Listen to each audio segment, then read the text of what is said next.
I'm going to hand it over now to Michael Henry, who's an operations forester with West Wind Forest Stewardship. Good morning, everyone, and thank you for inviting me here today to talk about historical changes in Georgian Bay. I work for a forest company called West Wind Forest Stewardship. Who is West Wind? We hold the Sustainable Forest License for the French Severn Forest. We manage crown lands only. We've been issued a Sustainable Forest License by the Ministry of Natural Resources. We're somewhat unique in the forest industry in Ontario in that we're directed by a board of directors that includes community and First Nations representatives as well as industry representatives. We ourselves do not harvest the wood or have ownership in mills, but we carry out forest management planning, silviculture, inventory, and reporting, and we're a small group of folks. The area we manage is the French Severn Forest, basically from the French River to the Severn River. It's 1.3 million hectares in total area, 700,000 hectares of crown land, and of that, about 300,000 hectares is productive forest. The forest industry in the area creates 2,400 direct jobs, and we've been certified by the Forest Stewardship Council since 2002. In fact, I think we were the largest provincial forest to get certified in the province of Ontario. We have two main forest types in our forest. Of course, the tolerant hardwood, sugar, maple, and beech being the primary species, and mid-tolerant conifer species, red and white pine. When I talk about tolerance, I'm talking about tolerance to sunlight or shade. Mid-tolerant species are somewhat tolerant of shade, but they eventually require full sunlight to thrive and grow. Tolerant tree species such as maple and beech can do quite well under partial shade conditions. So I'm going to talk a little bit about the historical changes in eastern Georgian Bay. My focus is the French Severn Forest, but similar activities took place all along the bay. Talk about the early settlement era, the industrial era, and the last 20 years, some of the forest health issues that have come up in the forest, in the crown forest, in the last 20 years. So I am a private landowner too, just like you folks are cottage owners, and I've got issues on my property, things that are coming. I've got ash trees, I've got healthy beech trees, but I've also got beech trees that have had decline.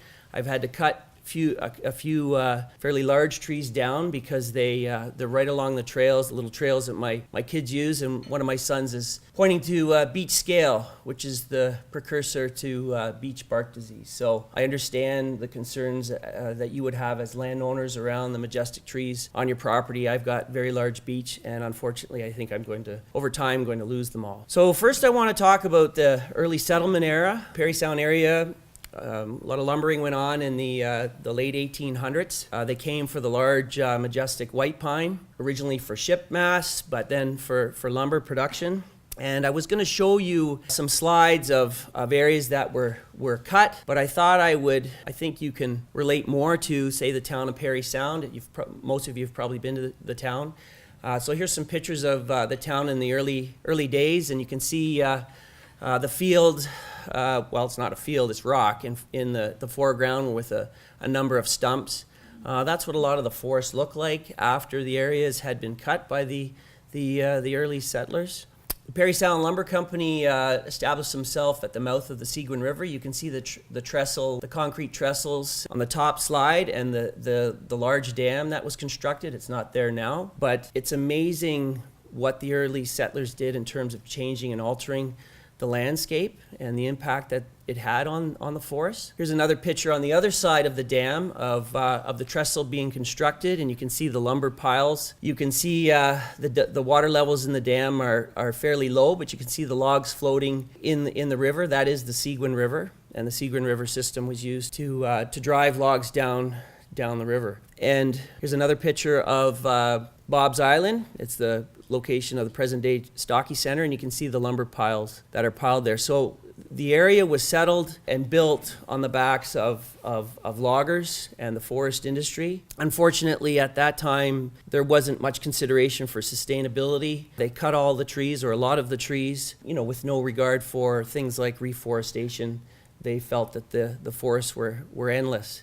And in the mid-1900s, the exploitation of the forest resources continued. During the World War II era, yellow birch was high graded and partly used for the construction of mosquito bombers during World War II. The eastern hemlock was not only cut for tannin, for the production of tannin, but it was also cut for timbers to be used in the subway systems down here in Toronto. Again, not a lot of regard for sustainable forestry. And then during the 50s and 60s and early 70s, sugar maple was a species that was cut quite a bit. And again, the larger, healthier trees were favored over the poor quality trees.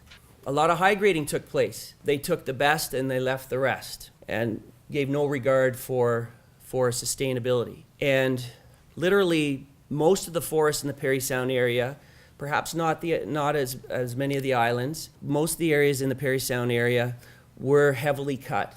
And if you look at our forest resource inventory, the average age of our forest stands is somewhere in the range of 80 to 120 years, which coincides quite well with the early settlement of the area.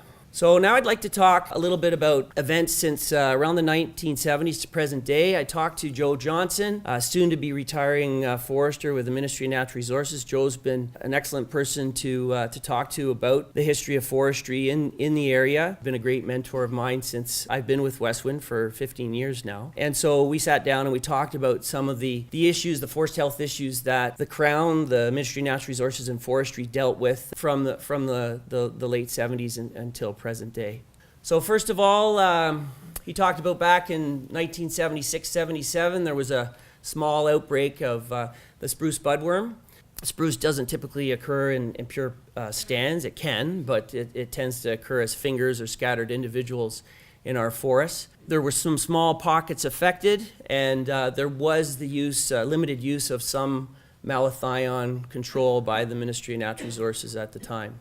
In 1987, there was an outbreak of the forest tent caterpillar.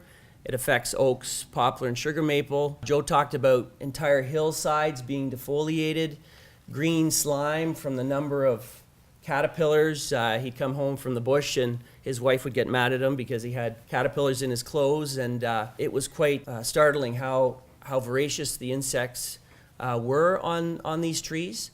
No specific treatment was carried out. And although there wasn't mortality, Joe expressed the opinion that if there had been successive attacks over a period of, say, 3+ years, there definitely would have been mortality in these stands. So during the 1980s, there was also some hardwood forest decline, hardwood trees that were declining in health, crown dieback, a complete death of the tree. There was some thought that it was a combination of industrial pollution, acid rain, possible drought conditions combined with the forest tent caterpillar infestation. There was hundreds of hectares affected in pockets in and around, the largest pockets were in and around the 12 Mile Bay, Moon River, and Severn River areas.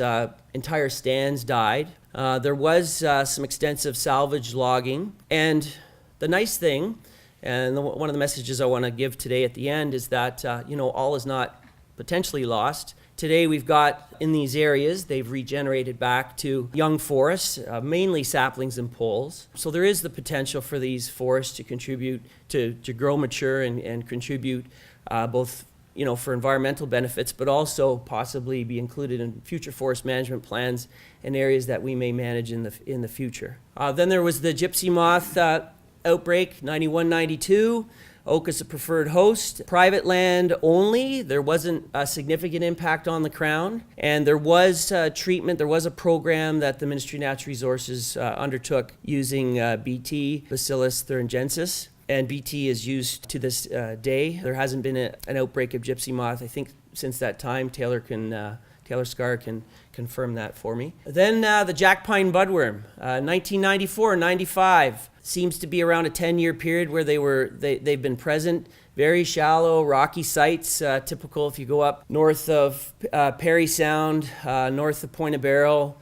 You look on both sides of the highway, but certainly to the west, you'll see the scattered jack pine growing on shallow open rock stands. The concern back then was the potential for the jack pine budworm to move into the more extensive white pine stands. So there was a spray program that was undertaken, spraying 25,000 hectares. My understanding is about 5,000 of that was in the Sudbury district, so perhaps the Killarney area was included with that in that spray program. Down in our forest, there was a salvage cutting of approximately 1,000 hectares. Now, very poor quality timber in terms of its size, very small diameter pine, and the rates that the companies paid to cut the timber was very minimal because it was barely a lucrative opportunity for them.